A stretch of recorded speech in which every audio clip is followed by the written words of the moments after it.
আসসালামু আলাইকুম। আজকের ভিডিওতে তোমাদের সবাইকে স্বাগতম। তো এইচএসসি 25 ব্যাচের যে সকল শিক্ষার্থীরা এবার ইঞ্জিনিয়ারিং প্রিপারেশন দিতেছো তাদের সবারই টার্গেট থাকে যে বুয়েটের পরীক্ষা দেবো বা বুয়েটে পড়বো, এরকম ইচ্ছা থাকে সবারই। তো সেক্ষেত্রে তারা বর্তমানে সব থেকে বেশি যে কোয়েশ্চেনটা বা সব থেকে বেশি যে টেনশনে আছে যে এবারে বুয়েটে কাটমার্ক কত হতে পারে। তোমরা অনেকে আমাকে ইনবক্সে অনেক কোয়েশ্চেনগুলো করতেছো, ইদানিং বেশি বেশি করতেছো। এখন তোমাদের পরীক্ষা শেষ হয়নি, সেই মুহূর্তে এখন তোমরা এই কোয়েশ্চেনগুলো করতেছো, এখন এই চিন্তা মাথায় আনতেছো যে ভাইয়া বুয়েটে কাটমার্কসটা কত হতে পারে। তো জাস্ট তোমার পরীক্ষা দিছো, এখনই তোমার এই চিন্তাগুলো মাথায় চলে আসছে। তো আমি তোমাদের একটা অ্যাজাম্পশন দেওয়ার চেষ্টা করব যে বিগত বছরগুলো সার্ভে করে কি কি আমরা অ্যাজিউম করতে পারি যে এবারে কাট মার্কটা কত হতে পারে। তো আমি তোমাদের যারা একটা অ্যাজাম্পশন দিতে পারি, দেখবা যে কাট মার্কসটা এর আশেপাশে থাকবে, এর এই মানে স্লাইডলি একটু কম বেশি হবে, বাট খুব বেশি ডিফারেন্স হবে না। তুমি যদি আজকে এই কাট মার্কটা তুমি একটু বোঝো, তাহলে তুমি এখানে ডিসাইড করতে পারবা যে এবার তুমি বুয়েটে পরীক্ষা দিতে পারবে কি পারবে না। তো ঠিক আছে, তো তাহলে ভিডিওটা শুরু করি। দেখো, প্রথমত তোমাদের আমি একটু বলে দিই যে বুয়েটের সিলেকশন প্রসেস মানে এটা কি বোঝায়, বুয়েট যে তোমাকে সিলেক্ট করবে, তো এরা মোটামুটি 3টা প্রসেস সিলেক্ট করে। প্রথম সিলেকশন হচ্ছে প্রথমে তারা প্রিলিমিনারি বা প্রিলি পরীক্ষার জন্য বা এমসিকিউ পরীক্ষার জন্য তারা 20,000 জন সিলেক্ট করে। এই 20,000 জন সিলেক্ট করার ক্ষেত্রে মেইন একটা প্রবলেম যে এই 20,000 জন কাদেরকে নেবে, যারা টপ 20K বা টপ 20,000। এই সংখ্যাটা 20,000 হতেও পারে, এবার কমও হতে পারে বা বেশি হতে পারে, বা অর্থাৎ এরা কি ফ্লাকচুয়েট করতে পারে, কোনো অসুবিধা নাই। বাট আমাদের যারা টপ রেজাল্ট করবে তাদেরকে নেবে। তো এবার তোমার তো জানো যে এবার কোশ্চেনটা কিরকম আছে, তো সেখান থেকে তোমাদের মনে অনেক কোশ্চেন জাগতে পারে যে এবার এই কোশ্চেন দেখেই বইয়ের কাটমার্কটা কত হতে পারে। ঠিক আছে, তো দেখো প্রথম প্রসেসটা হচ্ছে তোমার প্রিলিমিনারি। তোমাকে আগে ওরা সিলেক্ট করবে যে তুমি আসলে প্রিলিমিনারির জন্য যোগ্য কিনা, এখান থেকে তোমার 20K বা 20,000 জন। দেন ওই 20K এর মধ্যে ওরা একটা প্রিলিমিনারি এক্সাম দেবে, অর্থাৎ এমসিকিউ এক্সাম দেবে। ওখানে যদি তুমি সিলেক্টেড হও, দেন তুমি রিটেন এক্সামে দিলা, ওখান থেকে যদি তুমি সিলেক্টেড হও, দেন তুমি ফাইনালের জন্য একদম কি নির্বাচিত হয়ে যাবে। ঠিক আছে, এইভাবে 3টা প্রসেসে আমাদের বুয়েট সিলেক্ট করে, তোমরা অনেকেই জানো, তারপর আমি বললাম। আচ্ছা দেখো নেক্সট, তো দেখো আমাদের এখানে একটা সার্ভে করা লাগবে যে আমরা কিভাবে বুঝবো যে এবারে বুয়েটের কাট মার্কটা কত হতে পারে। তো আমি তোমাদের বেশ কয়েকটা জিনিস লিখে রাখছি। তো আমরা 2021 সাল থেকে সার্ভেটা করব। ঠিক আছে, মানে সার্ভে করতেছি। দেখো 2021 সালে যে কোশ্চেনটা করছিল তোমরা তো সবাই জানো, তারা কি শর্ট সিলেবাস, এই 2021, 22, 23, 24, 25 তারা প্রত্যেকজনের কিন্তু শর্ট সিলেবাস ছিল। বাট 2021টা একটু বেশি শর্ট সিলেবাসে ছিল। ঠিক আছে, কিরকম তাদের কোশ্চেনটা কিরকম ছিল, তারা এমসিকিউ পরীক্ষা দিয়েছিল এবং সিকিউ পরীক্ষা দিয়েছিল। এমসিকিউর মধ্যে 25টা এমসিকিউর মধ্যে তারা কোশ্চেন অ্যান্সার করছিল 12টা মাত্র। কতটা বলতো, 12টা এমসিকিউ মাত্র 12টা এমসিকিউ। এবং তাদের সিকিউ ছিল 8টার মধ্যে দেওয়া লাগছে 2টা। তো দেখো, তোমাকে যদি অপশন দেওয়া থাকে অনেকগুলো যে তুমি এখান থেকে এতটুকু অ্যান্সার করো, তো তোমার ক্ষেত্রে মার্ক কি কমে হওয়ার কোনো কারণ আছে, কম যাওয়ার কোনো কারণ আছে, বা মানে কম মার্ক পাওয়ার কোনো কারণ আছে? কোনো কিন্তু কারণ নাই। সেই ক্ষেত্রে তুমি ইজিলি কিন্তু এখানে বেশি মার্ক তুলতে পারবা। তো সেই ক্ষেত্রে এই বছরে 2021 সালে তো এই কোশ্চেনটাকে বলা কাস্টমাইজ কোশ্চেন, অর্থাৎ তুমি পছন্দ মতো যে কোনো কোশ্চেন তুমি চুজ করে অ্যান্সার করতে পারতা। তো দেখো, যদি এখানে বেশি মার্ক পাও, অর্থাৎ তুমি এখানে যদি 50% পাও, 50টাকে 100 করতেছে, তাহলে মার্কস পাওয়ার সম্ভাবনা বেশি থাকবে না, এখানে পাশের হার বা মার্কসের ক্যাটাগরিটা একটু হাই থাকবে। সেই ক্ষেত্রে এই বছরে তোমার যে বুয়েট যেটা নিছিল, তো এই জায়গা থেকে কিন্তু তোমার সিলেকশন প্রসেস বা এই জায়গা থেকে কিন্তু কাটমার্ক শুরু হয়ে গেছে। এর আগে কিন্তু কাটমার্ক ছিল না, 2021 সাল থেকে কিন্তু কাটমার্কটা শুরু হয়েছে কিন্তু বুয়েটে। তো সেই ক্ষেত্রে এই জায়গায় পিসিএম কাটমার্ক বলতে বুঝবে যে অলওয়েজ পিসিএম। এই পিসিএম এর মার্কটা কত হতে পারে এবার এই সালে পিসিএম মার্কটা ছিল তোমার 93%।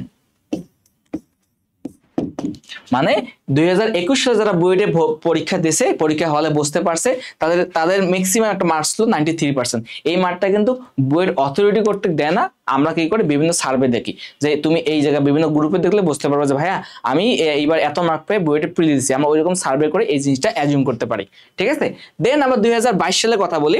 তো এদের সময় এই কোশ্চেনটা অলমোস্ট সেম ছিল। কিরকম, এরা জাস্ট 2টা করে দিচ্ছে, এরা জাস্ট 3টা করেছে, পার্থক্য এতটুকু, আর কোনো কিছুই না।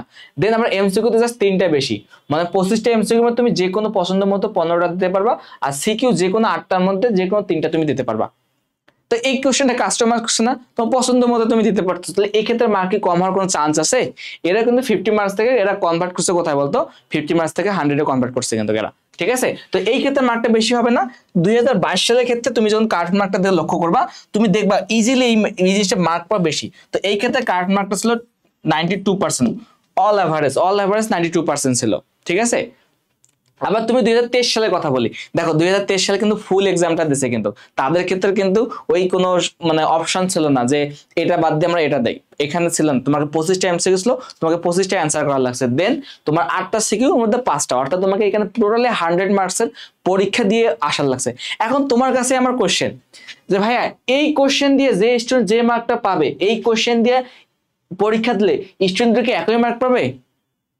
পসিবল কখনো? কখনোই সম্ভব না। তুমি দেখবা 25টার মধ্যে অটোমেটিক্যালি 2-3টা এমসিকিউ তুমি ভুলে যাচ্ছ ভাই, ভুল যাচ্ছে, তুমি অটোমেটিক 3-4 মার্ক কমলো ভাই। তুমি যে এখানে 25টার মধ্যে 15টা দিতেছো, তুমি অটোমেটিক্যালি এখানে 25টার মধ্যে যে কোনো ইজি 15টা তুমি দিতে পারবা। তাহলে এই ক্ষেত্রে মার্কটা তোলা বেশি না, এই ক্ষেত্রে তোলা বেশি? এই ক্ষেত্রে 2022 সাল বা 21 সালে মার্ক তুলতা সব থেকে ইজি ছিল। এই জন্য এই 2 বছরে তোমার যে ওরা কাট মার্কস ছিল পিসিএম বা ফিজিক্স কেমিস্ট্রি ম্যাথে কাট মার্কস ছিল 93% 2021 সালে এবং 92% ছিল 2022 সালে। এই মানটা একবারে এক ঝলকে 2023 সালে কমে এসে অলমোস্ট হয়ে গেছে 82 থেকে 83%। তুমি এটা দেখলে বুঝতে পারবে আমাদের সময় যে আমি যে সময় পরীক্ষা দিছি ওই সময় যে প্রিলিতে বসতে পারছে প্রিলিমিনারি পরীক্ষায় তার মার্কস ছিল 82 থেকে 83% অল এভারেজ, ঠিক আছে, অর্থাৎ পিসিএম মার্ক। এখন 2024 সালের কথা বলি, তো 2024 সালকে কি বলা হয় বলতো? এই 2024 সালকে এরা কিন্তু অটো পাসের মতো 2020 সালের মতো, শুধু এদের ফিজিক্স এক্সাম হয়েছে, কেমিস্ট্রি ম্যাথ একটারও এক্সাম হয় নাই। সেই ক্ষেত্রে দেখো তোমার যদি একটা এক্সাম হয় তো এই ক্ষেত্রে মার্কটা কত হতে পারে বলতো? মার্কটা কম হওয়া পসিবল? কখনোই পসিবল না। এই ক্ষেত্রে মার্কটা তোমার যে এরা যারা প্রিলি দিছিল তাদের ক্ষেত্রে মার্কটা ছিল অল এভারেজ 90%। তো আমাদের এই যে 24 সালকে আমরা কাউন্টে নিয়ে আসবো না, এখান থেকে আমরা সার্ভে করবো না, আমরা করবো এই 3টা থেকে।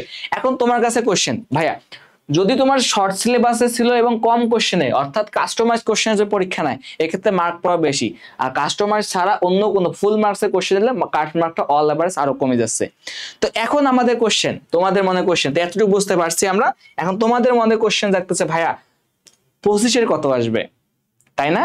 তুমি একটু ভাবো যে 25-এ কত আসতে পারে, ভাবছো? আচ্ছা ঠিক আছে, আমি তোমাদের ধারণাটা একটু ক্লিয়ার করে দিই। দেখো 2023 সালে কাট মার্ক যদি 82 থেকে 83% হয়, তুমি এর সাথে 2023 সালের সাথে তুমি নিজেকে রিলেট করতে পারো। 2025 সাল কিন্তু এই 23 সালের হুবহু সেম। কেন? তোমরাও 2025 সাল এইচএসসি 25 তোমরাও কিন্তু সিকিউ 8টার মধ্যে কত দিছো বলতো? 8টার মধ্যে 5টা দিছো। আবার দেখো এমসিকিউ 25টার মধ্যে তোমাকেও 25টা কিন্তু অ্যাটেন্ড করা লাগছে, এদেরকে অ্যাটেন্ড করা লাগছে, তোমাদেরকেও অ্যাটেন্ড করা লাগছে। বাট তোমাদের সময় আর 2023 সালের সময় একটু পার্থক্য ছিল। কিরকম? তোমাদের সময় যে কোশ্চেনের যে প্যাটার্ন বা যে ক্যাটাগরি ছিল কোশ্চেনের যে হার্ড, সেটা এখন 2023 সালে ছিল না। অর্থাৎ তোমাদের কোশ্চেনের যে কোশ্চেন হার্ডটা এটা 2023 সাল থেকে একটু বেশি করছে, ঠিক আছে? তো তোমাদের ক্ষেত্রে মার্কটা যদি এরা যদি 82 থেকে 83% হয় তো তোমাদের ক্ষেত্রে কি এটা হওয়া পসিবল? তুমি তো অলরেডি এটা বুঝতে পারছো, বিভিন্ন গ্রুপে কিন্তু কথাবার্তা বলতেছে যে আমার মার্ক এত পরীক্ষা খারাপ হয়েছে এরকম। বাট 2023 সালে কিন্তু একটা স্কুল কি বলতো সাস্টেন পর্যায়ে ছিল, তাদের সময় কিন্তু দেখা দেখি করার সুযোগ ছিল, বাট এইবার কিন্তু সেরকম সুযোগ ছিল না। সেক্ষেত্রে 2023 সালে যদি একবারে ডাউন হিসেবে 82 থেকে 83% হয় তাহলে এদের সময় কত আসতে পারে? তুমি এখান থেকে অ্যাজিউম করতে পারতেছো এখানে কত আসতে পারে বলতো? অল এভারেজ ধরতে পারি যে আমরা 80%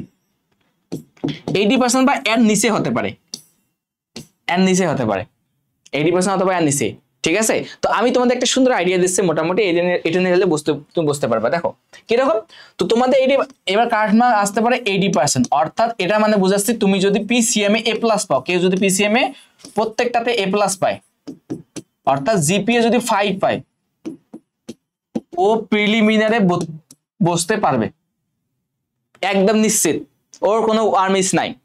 আমি তোমাকে বলতেছি যারা প্রত্যেকটা শিওর যে 5 পাবা ও শিওর নিশ্চিত। এখন এই জায়গায় আরো কিছু কমতে পারে, সেটা কমতে কিরকম কমতে পারে একটু বলতেছি। দেখো তো দেখো এইবার যেহেতু পরীক্ষাটা অনেক বেশি হার্ড হয়েছে সেক্ষেত্রে কিন্তু প্রত্যেকটাতে এ প্লাস পাওয়া অনেক বেশি কষ্টসাধ্য বিষয়। তো এই ক্ষেত্রে কিন্তু 2000 আগে মানে 2020 সালের আগের ব্যাচগুলোর ক্ষেত্রে ওরা কিন্তু পিসিএম এ প্লাস চাইতো না, ওরাকে একটা জিপিএ চাইতো যে 5টার মধ্যে 4টা। তোমার ওরা চাইতো আগের বার, যেটা মনে পড়ে আমার যতদূর, যে পিসিএম এবং ইংলিশ এই দুইটার মধ্যে চাইতো ওরা, এই চারটার মধ্যে কত হয় বলতো? জিপি হয় 20 না, এই 20-এর মধ্যে ওরা 19 বা 18 চাইতো, ঠিক আছে? 19 বা 18 চাইতো। এখন বাই চান্স তুমি মনে করো ইংলিশে এ প্লাস পাইছো, ম্যাথে মনে করো এ প্লাস পাও নাই, ফিজিক্সে এ প্লাস পাইছো, কেমিস্ট্রিতে এ প্লাস পাইছো, তুমি মনে করো ম্যাথে 4 পয়েন্ট পাইছো, 4 পয়েন্ট, তাহলে কত হলে বলতো? 19। তাহলে তুমি পরীক্ষার জন্য পরীক্ষার হলে বুঝতে পারবা। ঠিক আছে, ঠিক তোমাদের সময় এই কাজটা হতে পারে, কেউ মনে কোনো একটা সাবজেক্ট ম্যাথে প্লাস পাও নাই, বাট ফিজিক্স কেমিস্ট্রি প্লাস পাইছো, তারা এটাও রিকোয়ারমেন্ট দিতে পারে যে 15-এর মধ্যে আমাকে 14 হলে তারা অ্যাপ্লাই করতে পারবে। বুঝতে পারছো রিকোয়ারমেন্টটা, বুঝতে পারছো? তো তোমাদের সময় কিন্তু অনেক বেশি সুযোগ আছে। তোমরা যারা চিন্তায় আসো, চিন্তা করার কোনো দরকার নাই, তোমরা জাস্ট নিজেকে ঠিক রাখো এবং কন্টিনিউয়াসলি পরিশ্রম করতে থাকো, পড়াশোনা করতে থাকো। তো তোমরা যদি অল এভারেজলি 15-এর মধ্যে 14 পাও, তাহলে তুমি নিশ্চিত থাকো যে তুমি পরীক্ষার হলে বুঝতে পারবে। এতটুকু নিজের মধ্যে কনফিডেন্স ধরে রাখো। ঠিক আছে, তাহলে তুমি ইজিলি এই কয়েকটা রিকোয়ারমেন্ট দেখে তুমি বুঝতে পারতেছো যে তোমার মধ্যে আসলে ইঞ্জিনিয়ারিং প্রিপারেশন না যৌক্তিক কিনা, নয়তো কিন্তু একটু প্যারা পড়ে যাবা। যারা মনে করো ফিজিক্স কেমিস্ট্রি দুইটার মধ্যে এ প্লাস না, তারা কিন্তু একটু প্রবলেম পড়তে পারো, সেক্ষেত্রে একটু থাকবা। আর যারা 80+ শিওর যে আমি 80+ পাবো প্রত্যেকটাতে, মানে অল এভারেজ পিসিএম এ 80% প্লাস পাবো, পিসিএম বা ফিজিক্স কেমিস্ট্রি ম্যাথে, তারা কিন্তু নিশ্চিত ধরে রাখতে পারো যে তুমি প্রিলিতে বসতে পারবা। তাহলে এবার আমরা অ্যাজিউম করতে পারি যে অল এভারেজ কাটমার্ক 80+ হতে পারে। ঠিক আছে, এর বেশি কিছু হবে না। ঠিক আছে, তো এখন আমরা মোটামুটি তোমরা বুঝতে পারছো যে আমার 80+ হবে। তো এখন আরেকটা বিষয়, তো আমি তোমাদের সিলেকশন প্রসেসটা আরেকটা বুঝাই দেই। তো দেখো, প্রথমত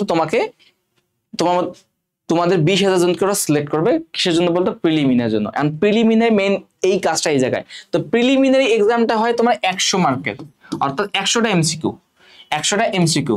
এখন তোমাদের মনে কোশ্চেন থাকতে পারে, ভাই আমাদের সেফ জোন কত? মাথায় রাখো, এই 100টা এমসিকিউর মধ্যে যারা এই 50 থেকে 60টা কারেক্ট করতে পারবে, তারা শিওর প্রিলিতে সিলেক্ট হবে। কতটা বলতো? 50 থেকে 60। ঠিক আছে, দেন রিটেন এক্সাম। তো এটা যদি তুমি যে 50 থেকে 60টা কারেক্ট করতে পারো, তুমি শিওর তুমি প্রিলিতে সিলেক্টেড।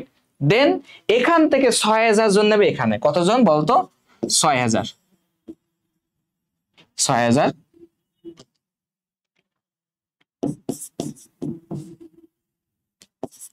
স্টুডেন্ট। তো এখানে আবার একটা কাহিনী আছে যে রিটেন এক্সাম কিন্তু আমাদের পিসিএম, ফিজিক্স কেমিস্ট্রি শুধু ম্যাথের এক্সাম হয়, ফিজিক্স কেমিস্ট্রি ম্যাথ এই তিনটার এক্সাম হয়। তো এখানে ফিজিক্সের থাকে 13টা কোশ্চেন, কেমিস্ট্রির থাকে 13টা কোশ্চেন এবং ম্যাথের থাকে তোমার 14টা কোশ্চেন, অর্থাৎ টোটাল 40টা কোশ্চেন থাকে। এই 40টা কোশ্চেনের মধ্যে যারা তোমার এই যে 21 থেকে 25টা কারেক্ট করতে পারবে, কত বললাম? 21 থেকে 25, যারা 21 থেকে 25টা কারেক্ট করতে পারবে, তারা শিওর বইটা চান্স পাবে। কত বললাম? 21 থেকে 25টা কারেক্ট যারা করতে পারবে, তারা শিওর কোথা থেকে চান্স পাবে বলতো? শিওরলি বলতে পারে তারা বুয়েটে চান্স পাবে। ঠিক আছে, দেন এখন তোমাদের মধ্যে অনেকের স্বপ্ন থেকে বড় ট্রিপল ই, সিএসসি এগুলো সাবজেক্ট পড়ার। তো যারা মনে করো অল এভারেজলি 30টা বা 28 থেকে এইটা কারেক্ট করতে পারবে, তারা মনে করো পছন্দ মতো সাবজেক্ট পাবে।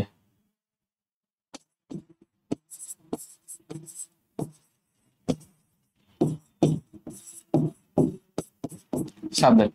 তো মোটামুটি তোমরা বুঝতে পারতেছো যে আমাদের প্রথম কাজ কি বলতো? এই যে তোমার টপ 20,000 মধ্যে থাকা। ওই টপ 20,000 মধ্যে থাকতে পারবে কখন বলতো? যদি তোমার মার্কটা অল এভারেজলি 80% থাকে, মানে ফিজিক্স কেমিস্ট্রি ম্যাথ, অথবা জিপিএ কত থাকবে? 14 কাছাকাছি থাকে, 14 কম রাখা যাবে না কিন্তু। ঠিক আছে, দেন তুমি যদি সিলেক্ট হও, দেন এমসিকিউ অটোমেটিক্যালি, যারা একটু ভালো করে পড়াশোনা করবে এই মুহূর্তে, তারা অটোমেটিক্যালি বুঝতে পারবে যে তোমার 60টা এমসিকিউ ইজিলি কারেক্ট করতে পারবে, 50 থেকে 60টা, যারা একটু ভালো করে পড়াশোনা করবা। আর রিটেনের ক্ষেত্রে বলে দিলাম, তো রিটেন তোমার একদম ইজি। সো এই ক্ষেত্রে কিন্তু ম্যাথটা সব থেকে আমাদের কিন্তু ভাইটাল রোল প্লে করে। ঠিক আছে, তো ভাইটাল এই ম্যাথটা কিন্তু 14টা কোশ্চেন, একটু ভালো করে ম্যাথটা ভালো করে পড়বা। তো তোমরা যারা প্রিপারেশন নিতেছো, তো তোমাদের উদ্দেশ্যে আমার একটাই কথাই থাকবে যে এই কয়েকটা মাস খুব ভালোভাবে পরিশ্রম করবা। বুয়েট কিন্তু একটু আবেগের জায়গা। এখানে তোমার যারা পড়তে চায়, এখানে দেখবো যে সারা বাংলাদেশ মিলেও তোমার প্রায় 50 থেকে 60,000 স্টুডেন্টের স্বপ্ন থাকে যে বুয়েট। এটা যখন এইচএসসি পরীক্ষা দেয়, এই স্বপ্নের দাঁড়ায় কত বলতো? 10 থেকে 12,000 স্টুডেন্টের। ঠিক আছে, এই 10 থেকে 12,000 স্টুডেন্টের মধ্যে তোমাকে হতে হবে একজন। ঠিক আছে, তুমি এখানে 1300 জনের মধ্যে তোমাকে একজন হওয়া লাগবে। তুমি ভাবো, তুমি যখন 1300 সিটের মধ্যে একটা সিট নিচ্ছ, তুমি মনে করো যে 10,700 জনের স্বপ্ন ভঙ্গ করে তুমি এই একটা সিট দখল করতেছো। তো দেখো, তুমি যখন 10,700 স্টুডেন্টের স্বপ্ন ভঙ্গ করে এই একটা সিট দখল করতেছো, তো সেই কি তোমাকে এমনিতেই ছেড়ে দেবে? ওই সিটটাকে এমনি তোমাকে ছেড়ে দেবে তুমি ভর্তি হয়ে যাও? কখনোই দেবে না। তো এই 10,700 জনকে তুমি যদি পিছনে ফেলতে চাও, অবশ্যই তোমাকে এই সময় একটু হার্ড পরিশ্রম করতে হবে, কঠোর পরিশ্রম করতে হবে, ঠিক আছে? তো নিশ্চয়ই কষ্টের পর আছে কি বলতো স্বস্তি। তুমি যত বেশি কষ্ট করবা, তোমার সফলতা দেখা তুমি তত কাছাকাছি তোমরা যাইতে পারবা, তোমার স্বপ্ন পূরণের নিশ্চয়তা তত বেশি বেড়ে যাবে। তো এই মুহূর্তে আর সময় নষ্ট করবা না, একদম লেগে ধুমধাম পড়াশোনা হবে, কঠোর পরিশ্রম, যতক্ষণ না আমি সফল হই ততক্ষণ পর্যন্ত পড়াশোনা চলবে। তো তোমাদের পড়াশোনা রিলেটেড যত কোশ্চেন আছে তো অবশ্যই আমাকে জানাবা, ঠিক আছে? আমি ইনশাল্লাহ তোমাদের প্রত্যেকজনের কোশ্চেনের যথার্থ উত্তর দেওয়ার চেষ্টা করবো। তো আজকের ভিডিও এ পর্যন্তই। তো তোমাদের যদি ভালো লাগে অবশ্যই ভিডিওটা শেয়ার করবা, লাইক কমেন্ট শেয়ার তো অবশ্যই করবা, ঠিক আছে? তো ভালো থাকো, আল্লাহ হাফেজ, টাটা, বাই বাই, আল্লাহ।